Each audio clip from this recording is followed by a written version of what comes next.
Tonight, instead of a DVD, we're going to have a speaker, Dr. Julia Willebrand. She's going to speak on stolen elections. Dr. Willebrand has her EDD, Educational Doctorate from Teachers College. She's the eldest of 10 siblings and tells us that being the eldest of 10 siblings, she has often turned up as the chairman of whatever group she was a member of. She was a Fulbright professor at the Technical University of Budapest. She has been a Green Party candidate for office multiple times over the last 17 or 18 years, and garnered as many as 120,000 votes when she ran for state controller against Alan Hempstead.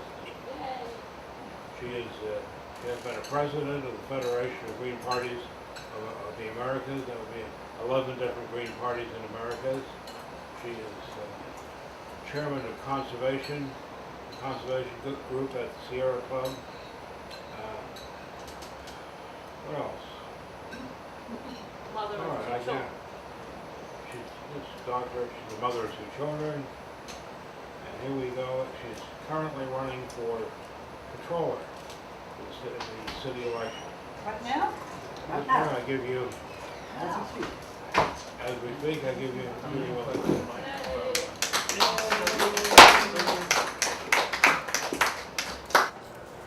Stolen elections. It's a major concern of mine and has been for a while. And it constantly amazes me that most people, most Americans, are clueless about the fact that they live in a country that is no longer democracy, frankly.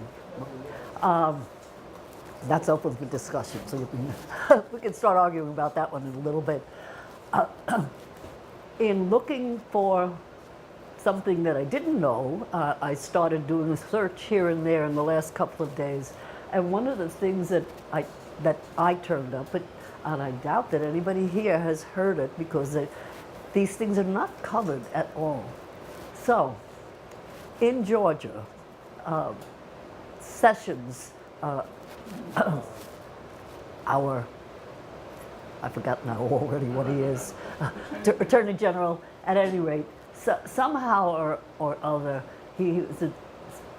when he stepped down, somebody that took his place, his name is from Georgia, Ossoff, was expected to win in Georgia, right? And at any rate, the state's Attorney General, a woman named Handler, actually won the election. But here's the deal.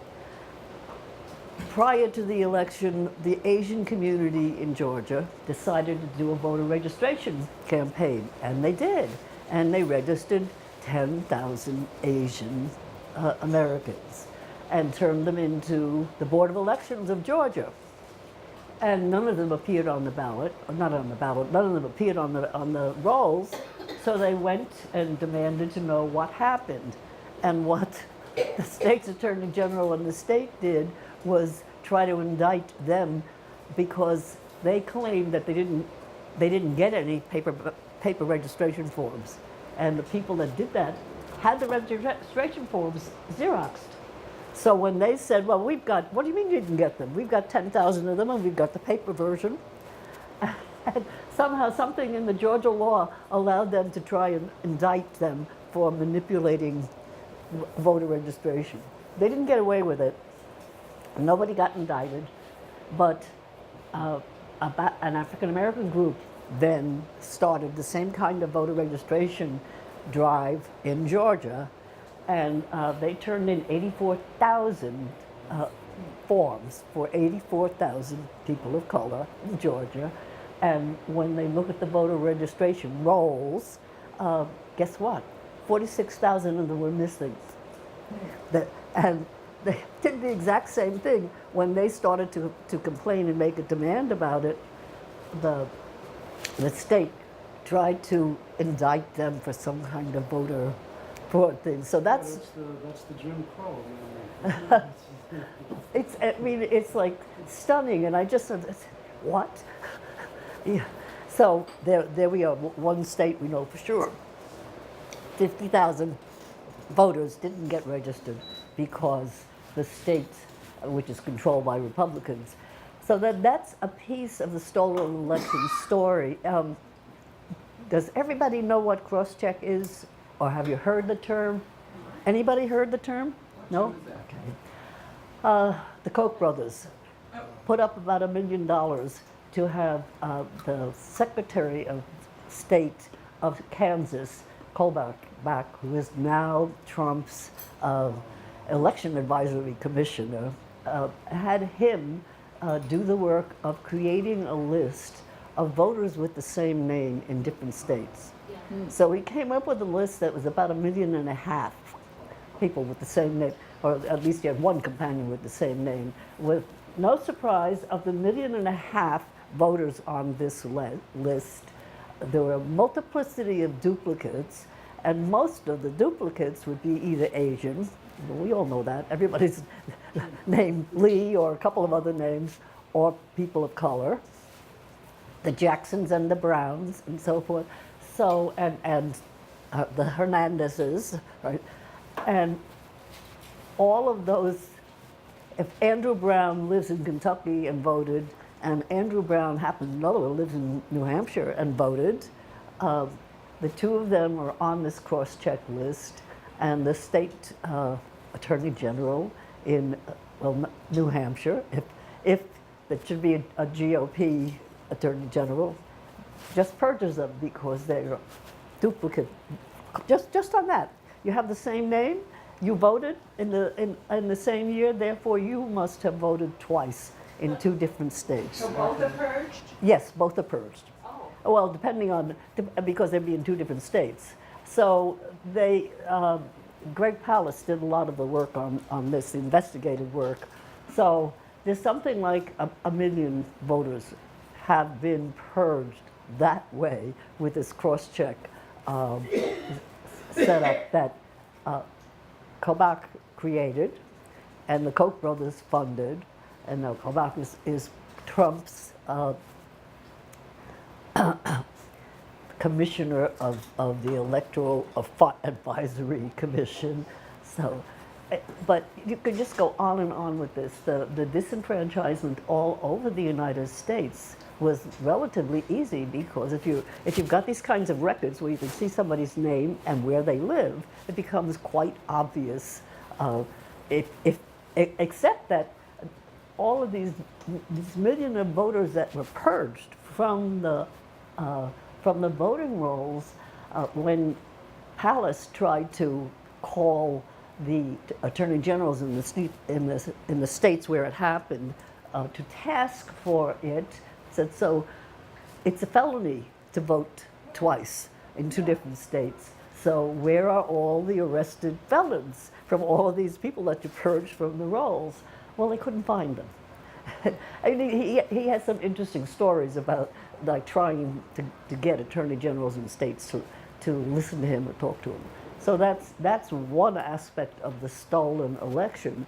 They know the numbers. For instance, Detroit, Michigan was one of the Trump states where, by some strange, odd thing, 77,000 voters were purged in Detroit.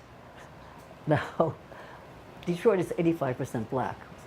So you purged 70,000, or you didn't. Basically, in that particular case, they didn't purge them, they just didn't count their ballots. Somehow the voting machines in those districts had some problems.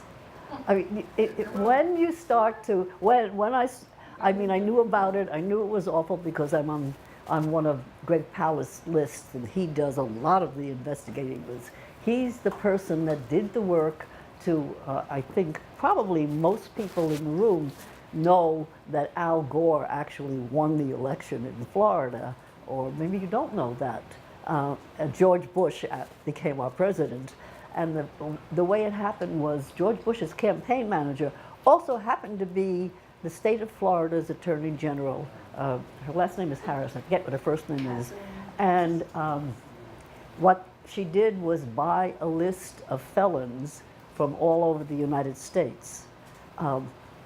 And then if she found on the list a felon in New Orleans that happened to have the same name as a felon, as a voter in Florida, just purged them, because Florida happens to have a law that says you can't vote if you're a convicted felon.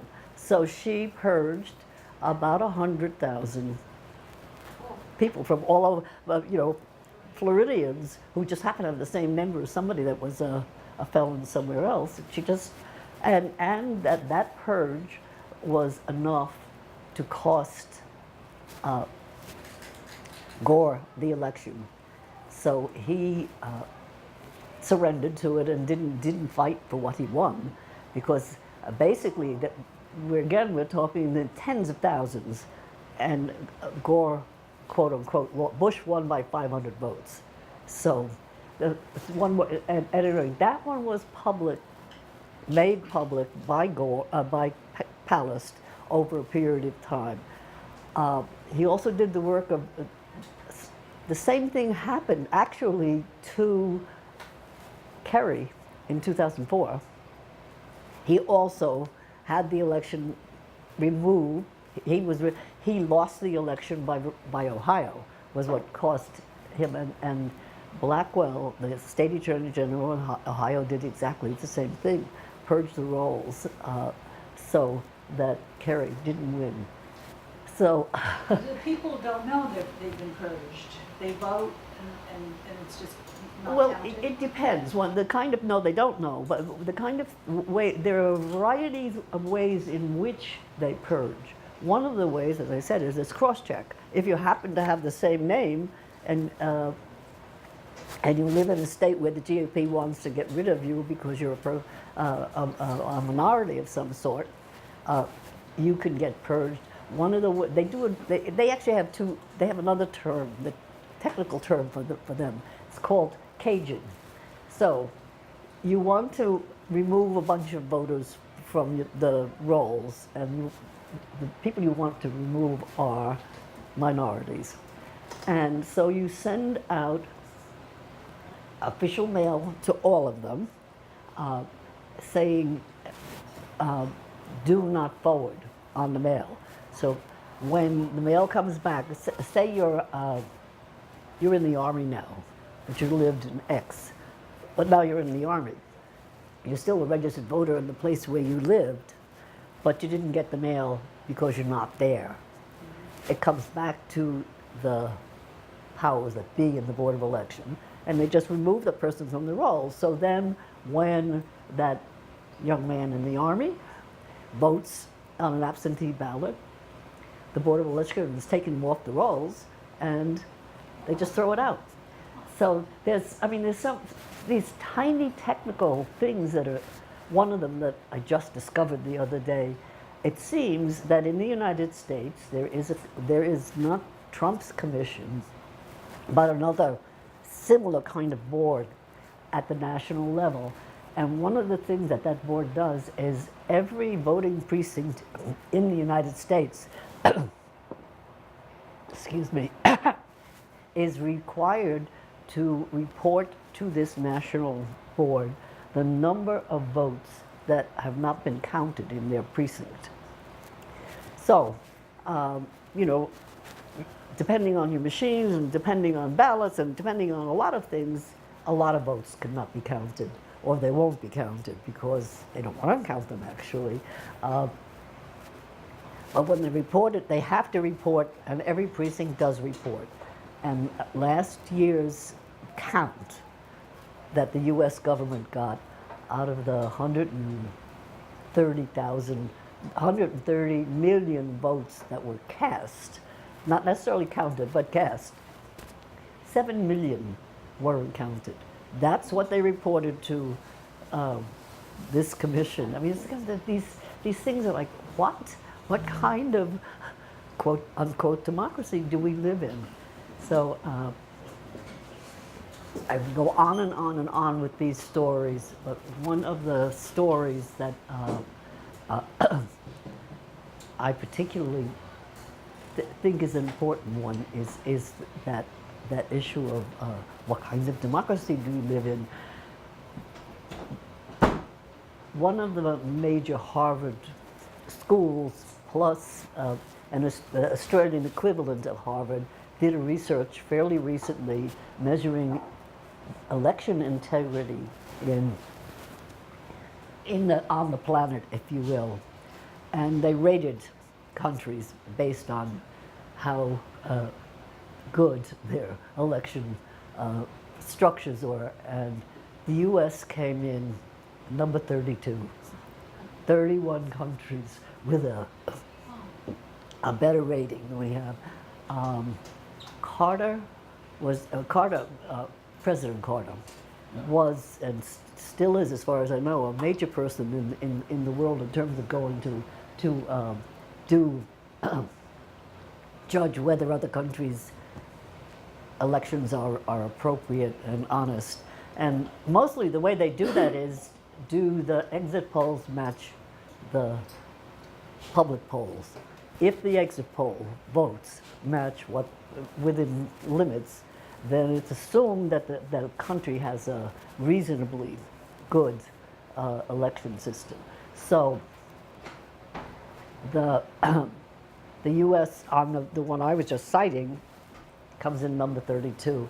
So Carter was asked why he doesn't do something for, since he does that, he's world known for judging election in terms of honest and whatever.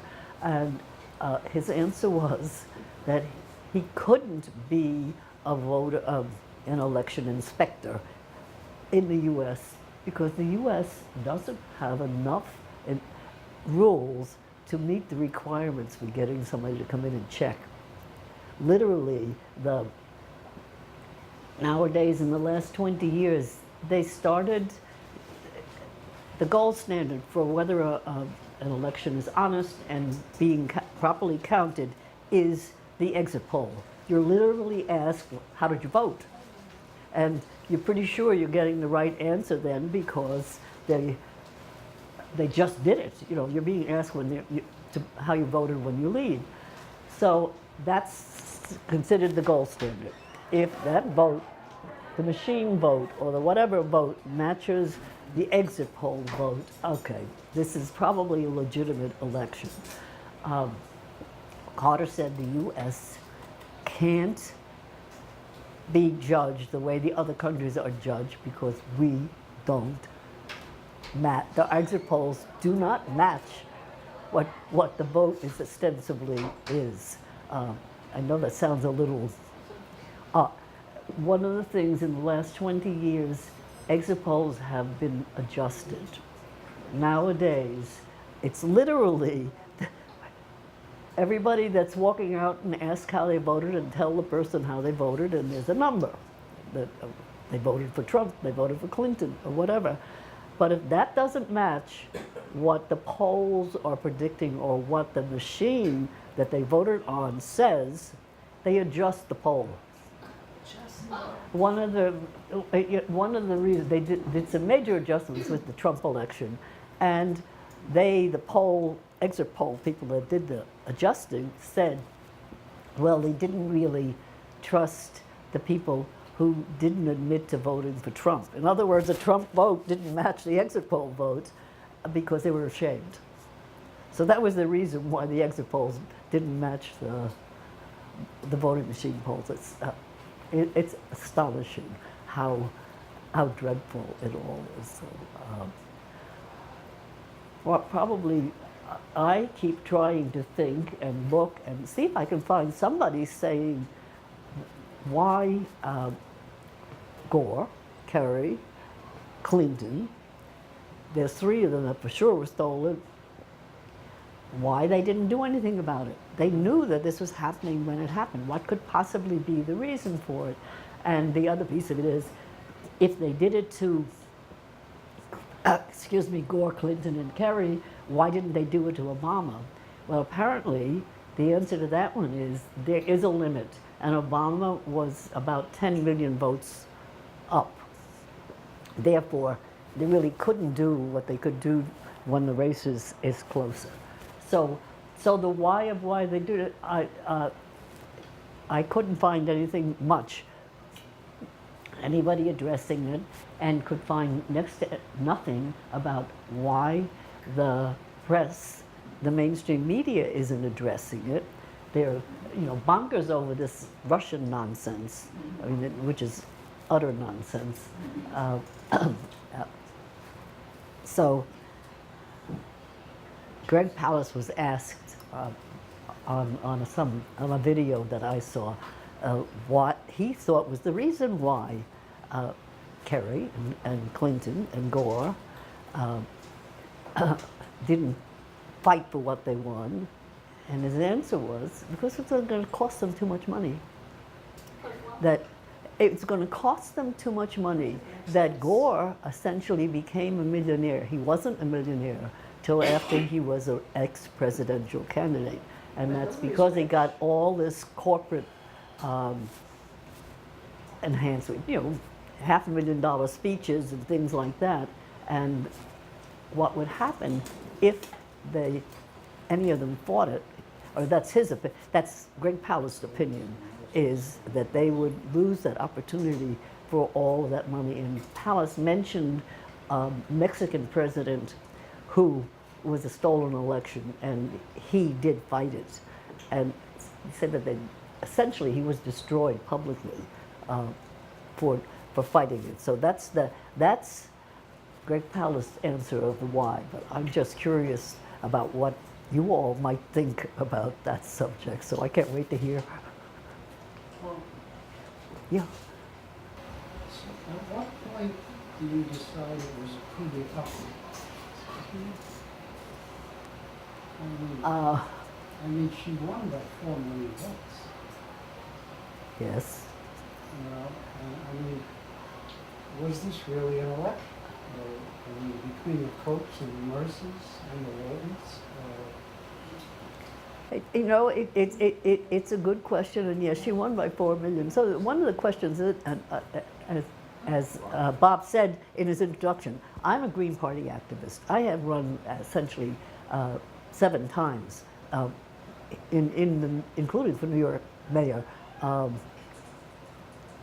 But the thing about coups d'etats and things like that is, at what point does a Hillary say, no way, this doesn't work? I don't care whether you say it's electoral college. Then you can start citing in Michigan. So Trump won by 10,000 votes, but they have the evidence that 77,000 people that lived in Detroit, 85% black, their votes weren't counted. In Wisconsin, the same kind of thing happened there. The votes weren't counted. So at what point does the major media start covering it? Well, does she write about this in her book, What Happened? No. I didn't read the book, but from everything I've read about it, no. Her answers are that she didn't do quite the right thing. She only went to Wisconsin once, or some things like that. No, that this is essentially a deep dark secret, in a certain way, in a room with this many people in it that are knowledgeable and read the papers and pay attention to what's going on, and nobody happened to know anything about it. I happen to like MSNBC for a variety of reasons, but Rachel Maddow doesn't stop with the Russian. And anybody with any sense knows that that's utter nonsense. I mean, complete nonsense to believe that that somebody buying ads on Facebook or a country buying ads on Facebook could affect our elections. But disenfranchising 77,000 people of color in Detroit doesn't merit any kind of coverage in the major media. Trump is using Lenin tactics. I'm sorry. Trump is using Lenin tactics right now, and he seems very evasive without saying anything bad about Russia. So, yeah, I'm kind of wondering. I mean, there's something there. There's something. Oh, Mother Russia. It is not a crime to say nothing bad against Russia. Unless there is something bad to be said about it. Doubtless, but I'm sorry, I really don't want to get into this particular conversation. Sorry.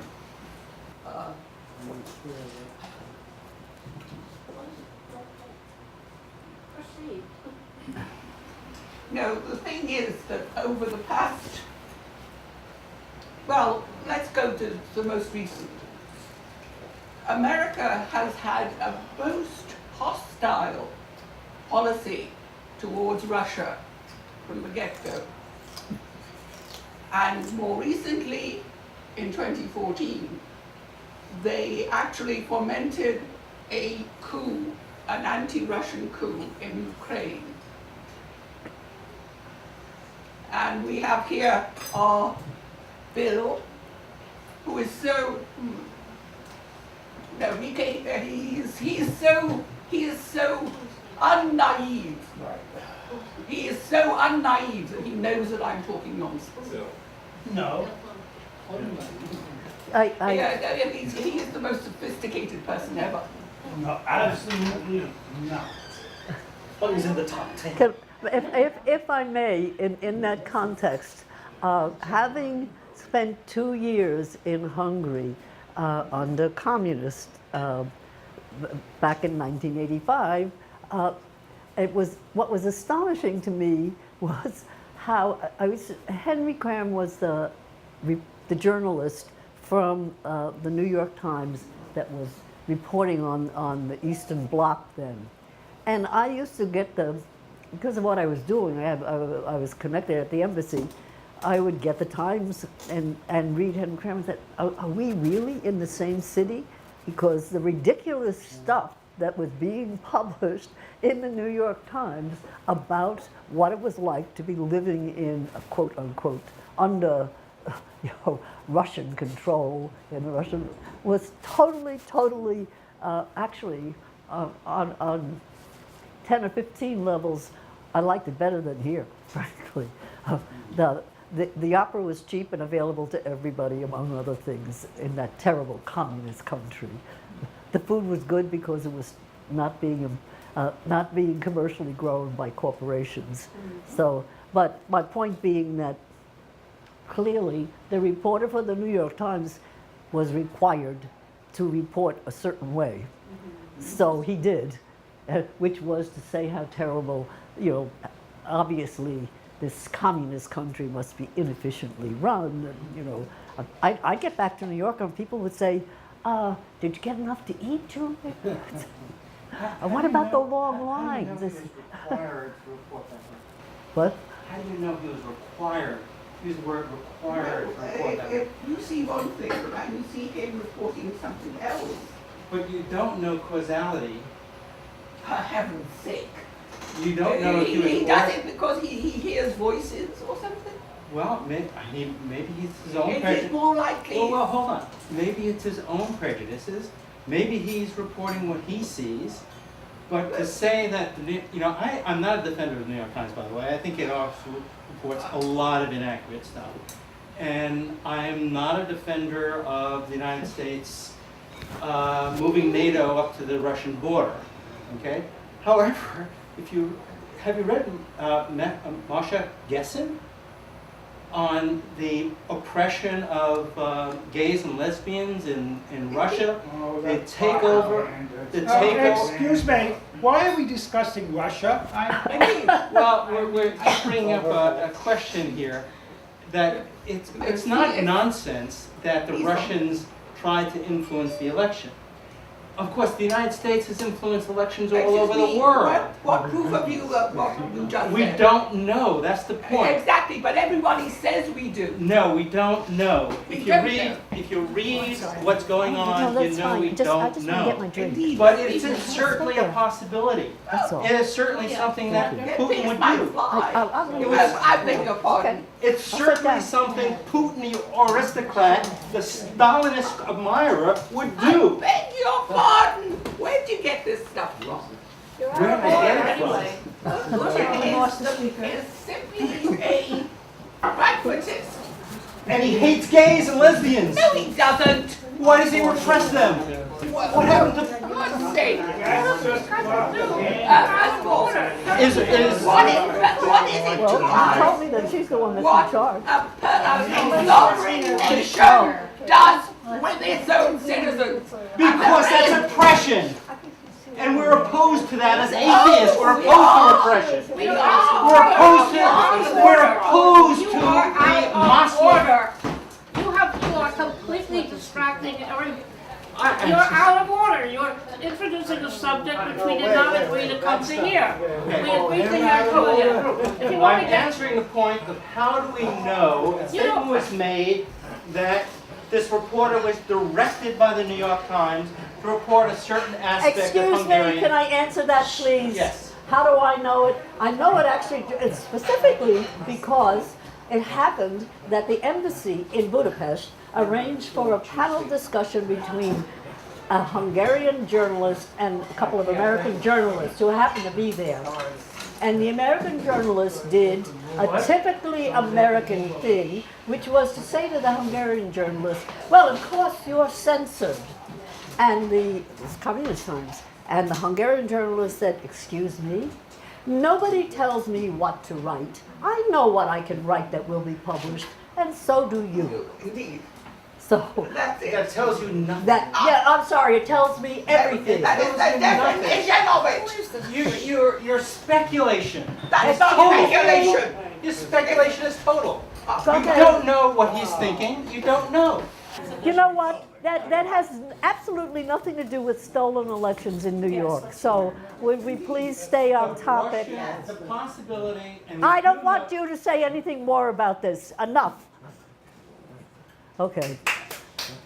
So, can we go back to stolen elections? Do you have any views on why the media might not be covering this? because they're in the pay of the corporate. They're not in the pay, they're in cahoots with. Cahoots with the corporate. They are the corporation. They are the corporation. That's why. Is that the general consensus? To the best of my knowledge, the reason why 31 states are controlled totally by the Republicans at the state level and the national level, I presume those 31 states were stolen in the same way that I described some of it here, which is disenfranchisement and using crosscheck and using the things that the caging and the purging and so forth. Charlotte. this may be a crazy idea, but like the Warren report, there are certain things you don't do because they're so deeply unpatriotic that they could even lead to a civil war. And I think when I think of Gore and the other guys and Clinton, I wonder whether that sense of patriotism or would-be patriotism prevents them from doing something which might divide the country. I feel that way, that it's a possibility that they could think of it as leading to a civil war. In the same way with the Warren Commission, nobody ever challenged the Warren Commission. I'm still trying, as an immigrant, I wanted to understand American Election Commission. Do you have an independent election commission that monitors American election, which is separate from government? I know government is the problem. The answer is no. There is a national election commission, but in the Constitution there are, as a matter of fact, there are 56 electoral bodies, 51 states plus Guam and the other thing. So each of them gets to write their own set of rules for how elections are conducted, and therefore, no, there isn't. Then my answer to the democracy is that it's an incubator. Okay. It's an incubator. Yeah. It's still in the process of evolving, which never actually in practice. In reality, it's not in practice. Yes. The mass media is constantly repeating the theme that somehow the Democrats didn't get it, that they weren't listening to the pain of the working, and you know, there's all this self-flagellating, and yet we're hearing about hundreds of thousands of votes that were purged. We know that she won the election by 4 million votes, and this seems to be the song they keep singing, that somehow we didn't listen to the people. Meanwhile, they were progressive laws were being blocked, and you know, all kinds of training and it was being blocked and yet I don't know if we should buy that. I know you're from the Green Party, so I know you have issues with the Democrats too, but I mean, they were trying to push some progressive. They got obstructed for like a decade. And yet this seems to be the theme that the mass media, I mean MSNBC, Fox News, CBS, they're all, I'm not sure if Amy Goodman is, but I mean, this seems to be the theme that they're always picking up on. And I'm not sure if that's the right issue. You know? So I don't know if you want to say anything about that. Before I say something, does somebody else have something they want to say? Okay, can I just say, I agree with you about the stolen election. There's no question about the combination of the US Constitution, the combination of the demographic changes between cities and rural areas, the combination of gerrymandering, plus the stolen and repression of votes, particularly with the loss of the Voter Registration Act. However, the question is, what do we do? And that's what I haven't heard you say. What do we do? And I will say that probably we can, there's good reason to think that Hillary lost the election with votes that went to Jill Stein. So those are the questions I would like you to address. To address the issue of Jill Stein, Hillary did not lose the election because of Jill Stein, because Jill Stein only got, I don't know, 1.4% of the vote or something like that. So it has absolutely nothing to do with Jill Stein's race. And so therefore, but this gentleman here had his hand up, and that gentleman there had their hand up. Anybody else? So that's, the Greens call that a stack. So we've got two people on the stack right now. Go ahead. Oh, well, I asked that question about, you know, why the media keeps picking on the issue that we weren't listening to the voters, that we weren't sensitive, but is that really the issue? What about obstruction? What about undermining progressive bills that was going on for a decade and you couldn't get anything through it?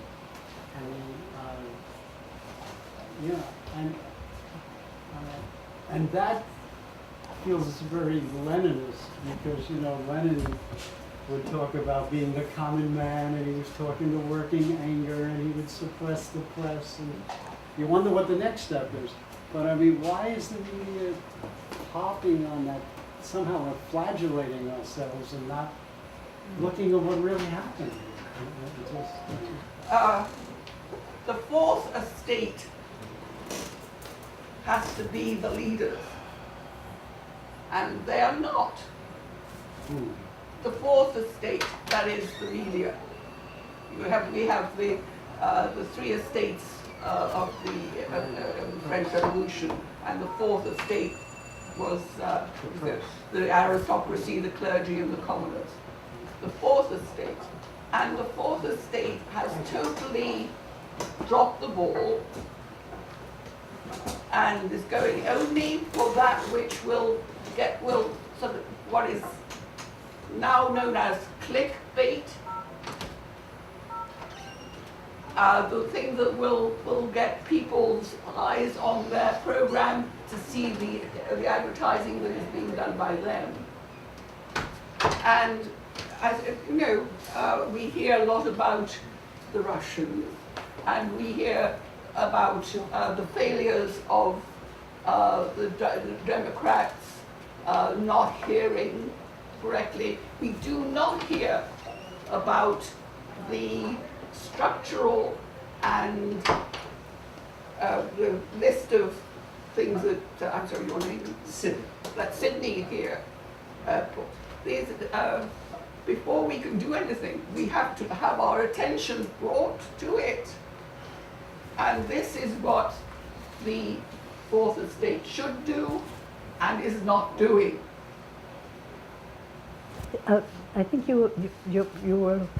I was at a party for the Museum of Math last night, and they had a guest who spoke about, at some point, Republicans or red states looked at algorithms, how they will always win the election forevermore in all the local elections or state elections. So I don't know if we have any power against that. Maybe Democrats can use algorithms too.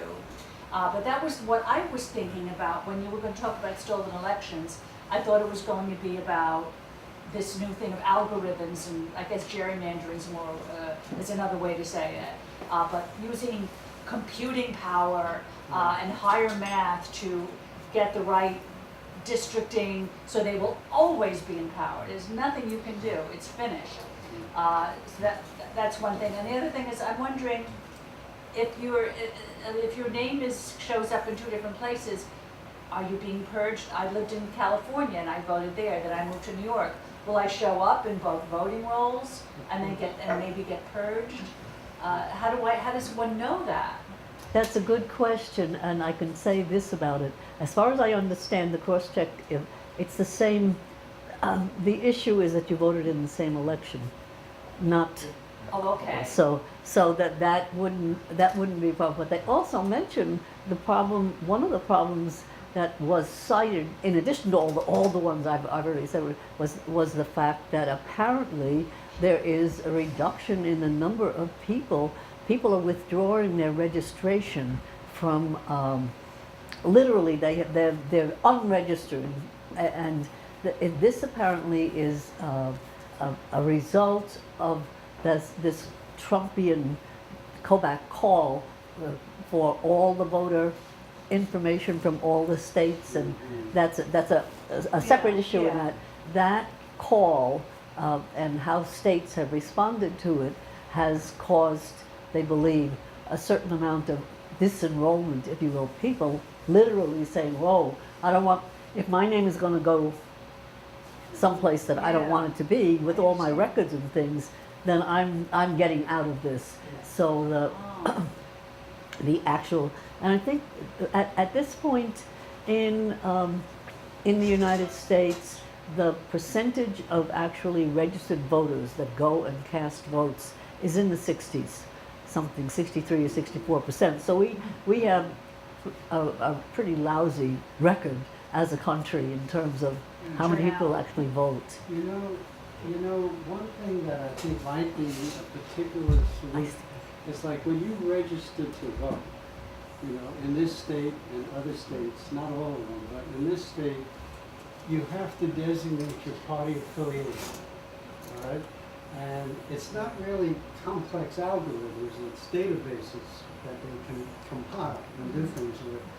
And the thing is, why not modify things so you can register to vote and then have an open primary season where you can only vote once, but you can vote for anyone. But as long as you're designated as a Democrat or a Republican, you can be targeted, in certain ways. And I think that's a big flaw. I can give you the sort of, if you will, standard answer, because that, in fact, California now has that structure with the open primaries, and it's a lot of people, politicians, support it. The Greens do not support it for a reason. In New York would be a good example. There is a 6-to-1, and that's 6 registered Democrats for every registered Republican. Never mind the registered Greens. We have, I think, about 28 or 30,000 registered Greens in the state out of a pool of 18 million or something like that. So if the Democrats have an advantage of a 6-to-1 advantage, what will happen then is when you have primaries and they're open, anybody can run in them and anybody can vote in them. What happens in California is you wound up very often having the choice between two Democrats. because it's open. So for us, an open primary would be, we'd never get on the ballot again. And that would be the Well, I'm problem. thinking like there would be one candidate for each party, but you wouldn't have to designate your affiliation. You could vote for any candidate, and whether or not you're in the ballot is the actual election results, not affiliation. See what I'm saying? So, you know, it's not like you could have 6 Democrats, you know. I mean, Well, you know, normally open primaries mean that the candidates that are going to be on the ballot are chosen in that open primary. But I know that you're, please, go ahead. If there's any one thing that about the current electoral system that isn't problematical, it's the fact that only people who are registered for Party X get to vote in the primary for Party X. yeah, That which is what you seem to be arguing against. Because other than that, if people could just vote in any party's primary, why is that not the same thing as saying people who are not secular humanists can vote for the president of the Secular Humanist Society? Clearly, if people who are, if anyone can vote in the Republicans' primary, that opens, whether he's a Republican or not, that opens it up to mischief, which is the thing you don't want. So it's the states that have gone away from saying that only people who are registered in Party X can vote in the Party X primary. States who have abandoned that are the problem, not the states who have kept it. As far as the multiple registration, That's, the technical point, as far as the multiple registration, you know, if you move a lot around and you leave a trail of past registrations behind you, legally, that isn't supposed to be a problem. You can be registered all over. It's only a crime if you actually try to vote in 2 or more places. Here in New York, is that there were many people that wanted to vote for Bernie Sanders and they couldn't for the primary. So that, you know, that is the vote in terms of open elections. That's something that I know there are problems with that, but at the same time, it prevents people from kind of choosing a candidate that they want to choose. Because the Board of Elections apologized actually this week for their mistake, to which they cannot explain how it happened that they deleted 120,000 registered Democrats from when they went to vote in the primary. Their enrollment wasn't there, and literally today or this week they actually the New York City Board of Elections apologized. No explanation of how or why it happened, but that means 120,000 Democrats didn't get to pick Bernie Sanders, apparently. But at any rate, that's just, I'm only stating something that happened. I'm not saying what my opinion about the whole thing is, but there and there. The 5th District in Georgia, by the way, had an open primary, and OSIP won. So the question of open primary doesn't really do us any good. The real question is, we're faced with a lot of problems right now. We're also faced with tens of millions of people who voted for Trump, and by the way, are still supporting Trump. Yeah. So we still have a Republican Party which is still pretty much solidly for Trump, in spite of Parker, in spite of McCain, they're solidly for Trump. The real question in front of us is, what do we do about that? It's not just the stolen, it's not just the repression of the votes. It's not just gerrymandering. It's not just the U.S. Constitution. It's the combination of everything going on and the nature of what the politics has evolved to. Specifically, what the Republican Party has degenerated to. It's degenerated into an anti-democratic minority party which will rule at any cost. And the question really in front of us is, what are we going to do about that?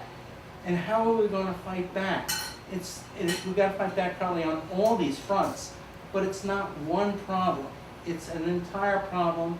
It's a problem including, by the way, the white working class in rural areas, and how we are going to address their needs. Their needs are real.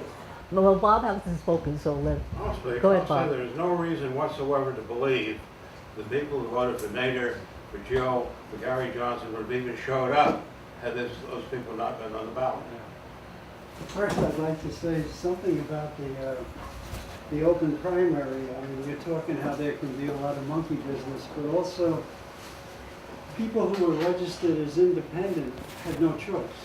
They couldn't vote for anyone, so that's the other side of that. Secondly, as far as the media, and the history of the media always being problematic, well, in our past history, there was a diversity of media opinion. This situation, all the media almost seems complicit to not talk about what happened in this election. You know, it's like they, you know, they still want to blame the Democrats for not listening. They want to blame you, but they're not focusing on the actual stealing of the election. And the other thing about, and just one of, the GOP has obstructed progressive bills for at least a decade. And then when people are angry, when the unemployment insurance is insufficient, when the minimum wage is insufficient, when the infrastructure sucks, they turn around and rile up a populist response against the other side and say it's their fault. So, I mean, you know, now in the middle of the country, there's almost no newspapers left. Most of the newspapers are on the coasts. There's no newspaper. They're getting their information from Fox. All right? So, I mean, yeah, so, I mean, this is a different kind of media crisis where they've all decided to not look at it. And that's dangerous. That's scary. What does it have to do with the electoral college and the number of votes that, the popular vote that was won by Hillary for she had like 3 or 4 million votes over, you know, Trump. So I understand that the electoral college is like part of the Constitution, a part of the way things have been and where things are going to be.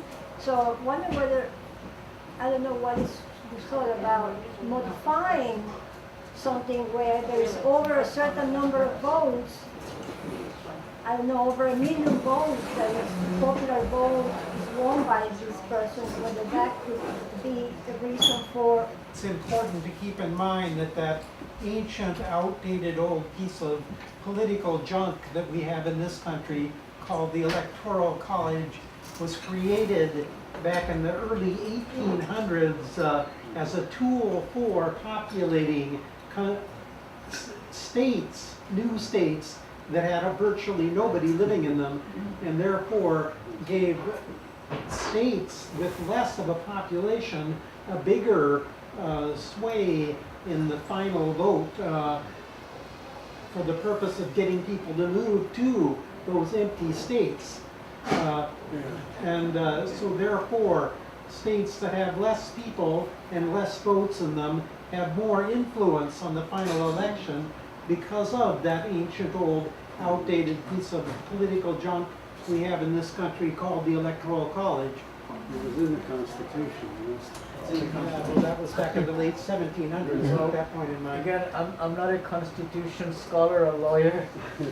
So my first recommendation is that get rid of that, what is it, Electoral College, let it graduate finally, because it's been in college for a long time. That's number one. Even if you have to fix the Constitution, do it for the sake of people.